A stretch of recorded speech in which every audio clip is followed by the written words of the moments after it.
So I'm sitting in the traffic trying to get home from Ibrox. So as per last season, when I decided I would record the podcast, we got a new guest for the podcast. Many of you will know him from Twitter. His original username was Henrik Vegetable, more commonly known as Henrik Vegetable. Henrik, how are you doing this fine Saturday afternoon?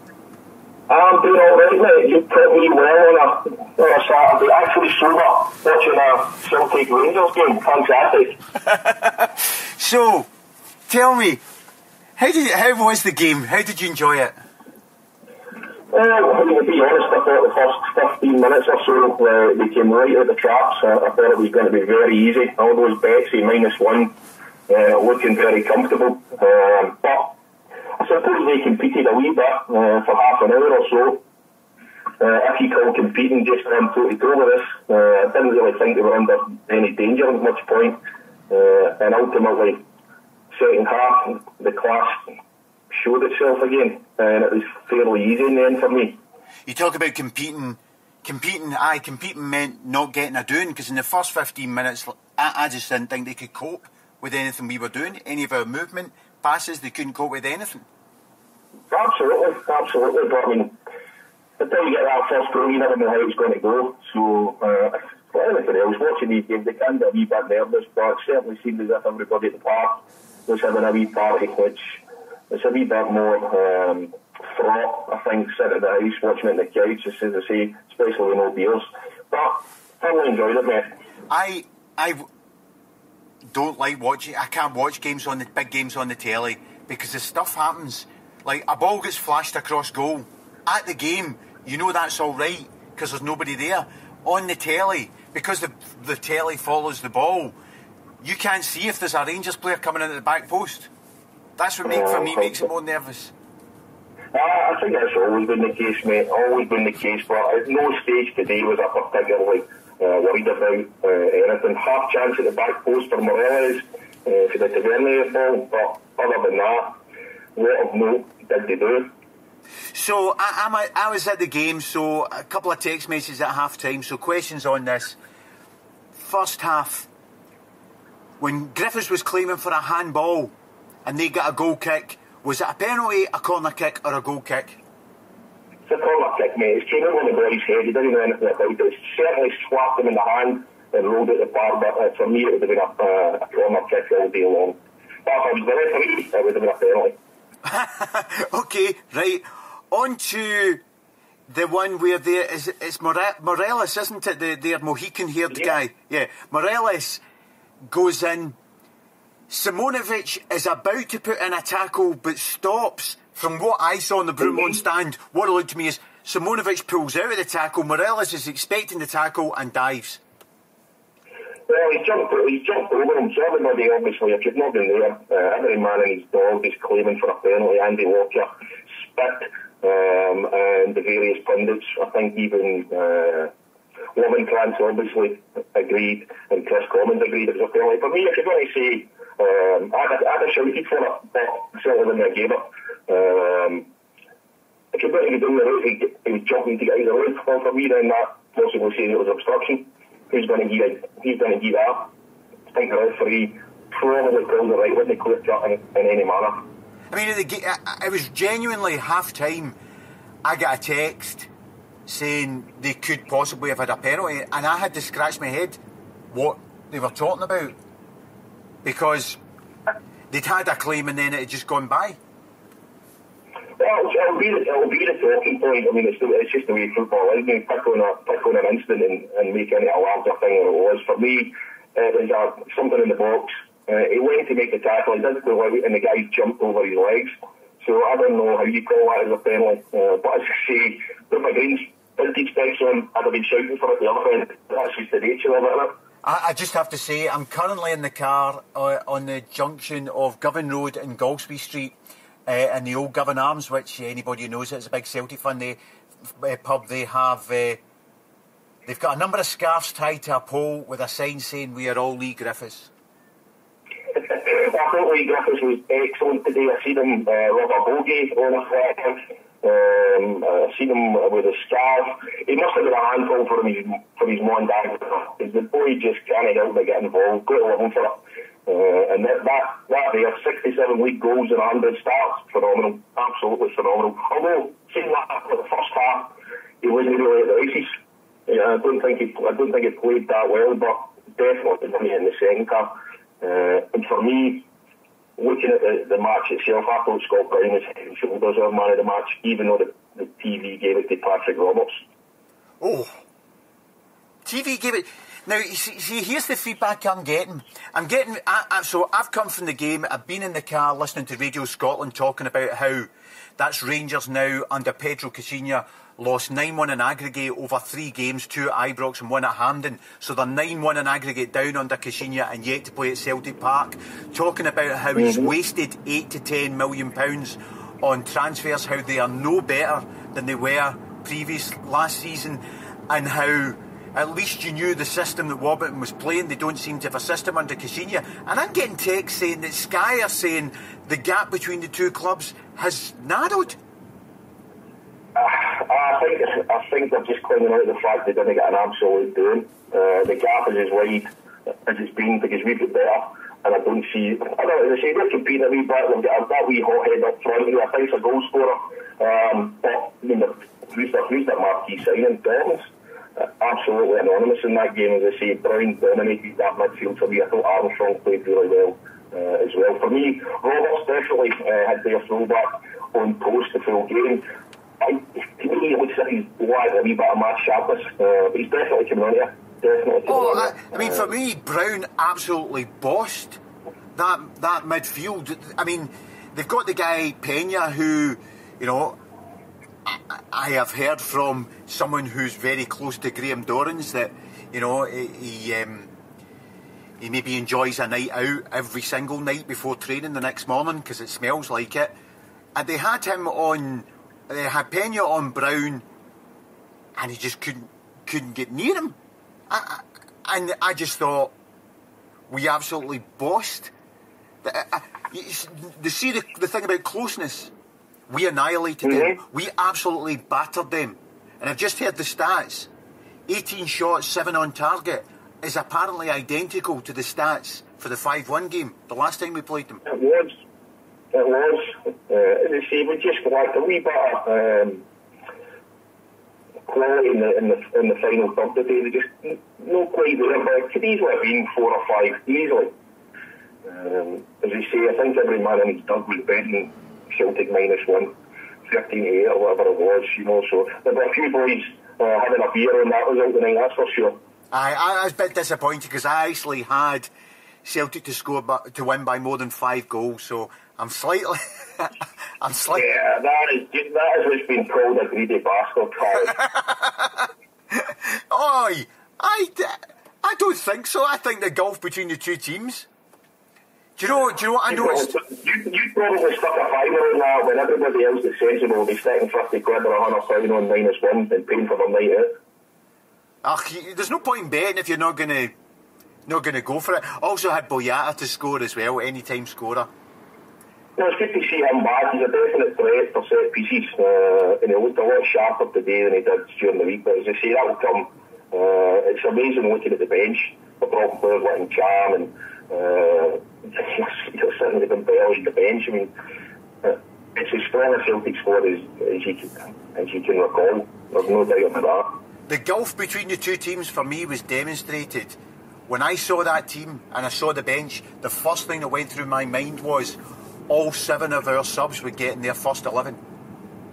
No doubt about it. I mean, it's a common joke. I mean, their third sub came on, and I did look at the guy I was watching the game and genuinely said, who is that? I have no clue who it is. I know people say that all the time, but for me, he had to tell me, I think he's maybe a youngster they go to Man City. Don't know. But that's fair. And hopefully the results go in the right way. I think if Hearts and Hibs and Motherwell all do their business today, they could drop into 7th. Yeah, which would be nice. That would be nice, although we've got to be careful because we don't want this guy getting the sack too early. That is true. I mean, you'd look back at the hard time Ronnie Tyler go for good or for bad, and God bless the guy, but the best thing that ever happened to Celtic was him leaving, and Brendan coming in. But long may Caixinha reign, and hopefully they're that committed financially to him in terms of his contract and the money that they've put out, that they're stuck with this lame duck. Do you know the other thing that really struck me today about him, if we just talk about them for one moment, was Stephen Kenny Miller came on. Mm-hmm. See, for the next 5 minutes, anytime I sort of looked across, I looked to see, just generally, you know, when you're in Broomloan Weir, you see a lot of the game in front of you, and every time I looked, for about 5-6 minutes, Kenny Miller didn't seem to know where he was supposed to be, and Coutinho was obviously telling Kenny Miller he was supposed to be somewhere else on the park. I think you could extend that to Kenny Miller for probably the last 5-6 years of his career. I just think the hard-working boy, but the legs are gave up, and still, that was probably one of Strachan's greatest ever things that he done as a Celtic manager, was sell that guy. How did he get £3 million back in the day? Goodness me. But fair play, he's carved out a career as a headless chicken, so, and done well with it financially, so maybe he's the one who's got the last laugh. And it's talking about headless chickens, because that's the other thing that I couldn't get my head around, how they were playing, the system they were playing. So we obviously play the ball out from the back, and they let us sort of do that, but Morella's job was obviously to close down. But since we've got a keeper, and effectively we go between Simonovic, Boyata, Brown and the keeper, that's there's a triangle of, well, not a triangle, a rhombus or a kite or whatever shape. The Celtic trapezoid, is that something new you're inventing? Between those four, they've got Morelos running around to close that down, but the rest of the team's sitting back. I couldn't quite understand. They're either closing down or they let us play. I didn't quite get that system. Running around chasing the ball like that for a strike, I mean, that's the kind of stuff you used to do under 14s, under 15s, and then you get hooked after 30 minutes because you were blowing at your backside. So, all of that went on, and then that was it, just before half-time. So, Morelos had been getting more and more agitated. He got, for stuff. And just before half-time, I think Gordon was playing the ball up, and Morelos ran behind Brown, and then just fell over, holding his face. Listen, Scott Brown's a past master at this. I mean, Scott Brown's cute with it. But whether it's deliberate, I would suggest Scott Brown knows what he's doing, but he's not caught with any malice for that. The guy's certainly made a meal of it. And then obviously, Mark Pedro, he's decided to make an issue of it and confront Brown. But that to me is just him losing control, practically the galleries. And I think they asked the question after the game, did you put Brown in his place? Well, I think the second half will demonstrate exactly what it done. It done nothing, because we came out and dominated the second half. And actually, the one thing about Scott Brown is something like that is going to motivate him to play even better. If you don't understand that about Scott Brown, then you don't understand anything about football and about the way that Celtic play. That putting on the edge is what the boy does, and that's what he revels in. You take that away from him, he's half the player in the battle. There was a wee moment in the first half where he dragged the ball under his feet and said, I think it was Roberts, off on a run. And the guy can actually play football. Nobody had to think about it too much, but he can certainly do it in the moment. So I just thought today it was absolutely excellent. Everything you wanted again for a captain. Absolutely. And so, first goal. Talk me through the first goal. Well, I mean, realistically, the ball came into the corner. I think it was a Griffith and Armstrong, heavy players. I think there was a sort of swing. Talk me through the first goal. Well, as far as I can recall in my mind's eye, the corners came in. I think probably Armstrong or Griffiths. Header player. Roberts has took a 3.5 swing at it. The ball bobbled through. Rangers' new world's greatest centre-back, whatever his name is, it's went through his legs.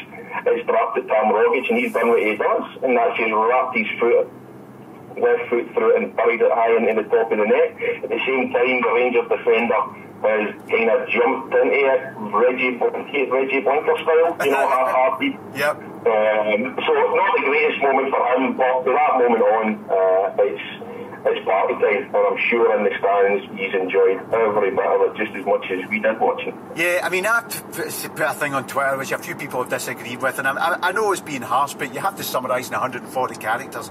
I thought Rogic was pretty anonymous in the game, bar that goal. He definitely drifted out of the game for a good 25-minute period or so, but the guy creates chances, he plays on the front foot, so sometimes he's going to drift into games, but what he does when he does drift in, is win you games. Oh, I mean, when the ball dropped him, the way that things have been going, you know, in the game so far, I was expecting that to just, you know, one of those shots that just skims over the top of the bar. So it was great, with great delight that it was clearly hitting the back of the net and went no further. Absolutely. It's just nice to get those nerves tucked away at that point there. You know, looking at the best team in Scotland, standing up and showing everybody what we're all about.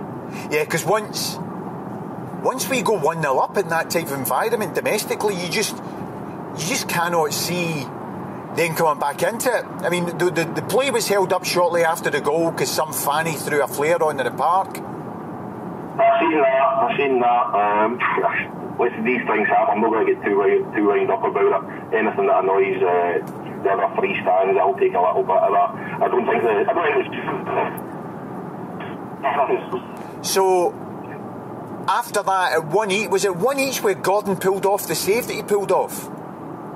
Well, I think it would have been, but I'm happy to be corrected on it. For me, I thought there was a push by Kenny Miller at the back post before it went over to Morales, and he just threw his arms up, made himself big. That was definitely the most clear-cut chance in the match. Everything else was a half-hearted 30-yard shot or a ball across the goal. Other than that there, I don't think they've really anything to know the full game. In fact, the stats will tell you, one shot on target, that was it.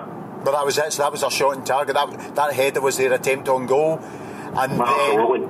And then the second goal, so my memory of it was Gordon goes to McGregor, nice pass to Roberts, lovely inside pass, Griffiths fantastic goal. So talk me through it. Well, that's exactly it. I think McGregor's picked up near the halfway line, put it into Roberts, he stepped forward, played the pass in the perfect way, and Griffiths, to be fair to him, he slid it just into the keeper's left foot with his right foot, and then Griffiths has done what he does, and that's really enjoyed at the moment he scored a goal against the Stench, which was fantastic. Thankfully somebody thrown a wee scarf onto the park for him to pick up, which was always good, and him and Bruni had a lovely time making their way down, smiling in front of their main stand. I don't think it's their main stand, wherever they keep most of those chimps. They had a lovely time walking down the halfway line. I mean, because obviously at the game I'm celebrating, and then when you come back, they were going fucking mental. Yeah. Is that not the best part of winning these games? Brown picked up a coin, tossed it, put it on his arm, tossed the coin, put it down on the back of his wrist, on the back of his hand thing, and then looks at it. And the linesman and the referee had to go and move cups and bottles and everything. Oh, you'll miss it. That's all get out in the wash on social media. There's all the wee gifts floating about. I've been remiss not to say my friend Manila, who considers himself the funniest guy on the internet, he's not. His wee Twitter account at Catty Punyero, that's KATIPOONYERO. He tweeted a wee bit there. Griffiths certainly picks his nose and wipes it on their flag while he's taking a corner. So that's nice wee moments like that. Certainly good for the fans. Do you know what? I was listening to the radio after the game, and they're saying, oh, well, the only thing you can say different to last season is at least Rangers didn't give up once they went 2-0 down like they did in the 5-1 game. They kept going, they kept trying. And I'm thinking to myself, no, once it went to 2-0, we bossed the game even more. They were nothing. I actually couldn't make up my mind whether they chucked it or whether they were just so unfit that they couldn't keep up with us. I mean, if you watch Scottish football in general, they definitely their fitness levels are way beyond any of the other domestic teams. I've seen them struggle in the last 20 minutes of a few games, especially Partick, I think, Friday night. So they were blowing out their backside. And as I say, when you get the tactics of like Harris and chase the ball, well, the ball doesn't get tired, Harry. You know. No, I mean, we just kept passing it backwards and forwards. They've got one striker up front, Morales, whose job is to close it down, and nobody else's job is to close it down. So he's chasing from side to, and we're just passing it from side to side. So he's knackered. As soon as they're taking some positives away from the game, the main positive they can take is for half in the first half, they competed in a home match against a rival by extending maximum effort on the back of spending apparently 8, 9, 10 million pounds. So you're progressed by the fact that you can compete for 45 minutes and keep us to a clean sheet. Well, your luckies, we'll see what that does for you in the grand scheme of things. I just don't see how they can take any consolation. I genuinely don't. I mean, we bossed that game, 18 shots, 7 on target. From the minute we went 2-0 up, the only other possible outcome in that game was for us to score more than 2. There was no chance that they were coming back into the game at 2-0. I just can't see what they can take out of it. Well, they say you can't polish a dub, mate, but you can roll it in glitter, you know, but it's still a dub. So, I mean, to me, playing Rangers now is a bit like playing Hearts or Aberdeen. That's the new thing at this stage, no question about it. As I say, people are very overconfident into these games, but you look at the stats, 56 games unbeaten, they've not won 3 games in a row. No matter what way you cut and slice it, we hadn't lost domestically for going on 2 seasons. Yep. So the maths tell you that the value on offer the day for the bookies was tiny money. It really was. Do you know, people say things like form goes out the window in big derby games. It doesn't. It doesn't. If you look at when they were better than us in the 90s, most of the time they beat us. It goes out. That was a different club, mate. Aye, well, but it goes out the window as much as form goes out the window when Celtic play Hibs, Hearts, Aberdeen or St Johnstone. Once every so often, we're not up to our best standard and they play to their best standard, and once every so often, they get close to getting a result. But that's not form going out the window, that's just we didn't play as well as we could, and they did. And ultimately, the invincible thing, that'll stop, because a bad performance, whatever it may be, that will stop, but it doesn't really matter, because you look back, we had an invincible season last year. What are we supposed to do? The double invincibles, we've done it. It's just good to the fact that you don't want to lose that momentum in a match against the lesser rivals. No, I mean, that's the whole thing. I accept one day we're going to lose a game, right? Because we just will, one day. Probably when we go to Munich and Paris again. Yeah, well, do you know, that's the thing, right? So one day we will lose a game, and one day we will lose a domestic game. But I know that's going to happen. But see, right now, I just can't think when that one domestic game's going to come. It just takes an opportunity like that, Morales incident in the first half. If that incident's 10 minutes to win the game and it's nothing each and somebody gets a penalty and they score, that's how these things come to an end. You can't control everything just by your performance in the park. No, but having said all of that, although one day that defeat's going to come, I just don't want that I don't want it to be against them. It was good to see the fans as well molligate those Union Bears again with a nice big banner. What was it their banner said? Let me see. I've seen their big banner. 3 letters emblazoned on our breast. RFC. And their counter banner. 3 letters emblazoned on your grave. RIP.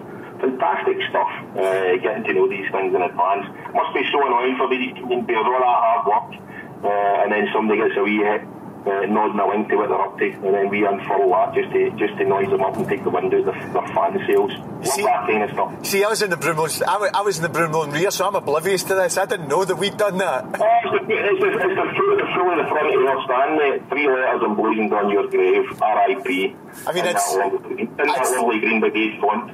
I'd seen theirs, but I just didn't see ours. Well, that was the counter, mate. As I say, I'm sure once you get home and you gorge on social media and the radio over the next day or two, you'll get to see all these wee moments that make up the fun part of winning. So that's who was so Brown. You, like me, have Brown man of the match. Was there? Definitely, I thought Sinclair was quiet for pace. I thought the second half he grew into the game. I thought it was absolutely terrific. Had Tavernier on absolute toast for most of it, and it must be disheartening for them to see Griffiths getting off, and you get McGregor coming on, you get Dembele coming on.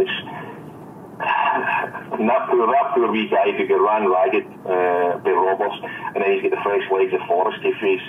It's a tough old shift for him. Although I would say as well, the part off his slippery underfoot, did you notice that again? Oh, I actually turned to the guy next to me and said, are we wearing slippers today? Because I think they slipped a couple of times, but we seemed to slip far more than them. There was 2 occasions where we slipped at key moments. There was Armstrong in the first half when he was through, and then somebody did it in the second half when they were through as well. Was it Griffiths or Forrest?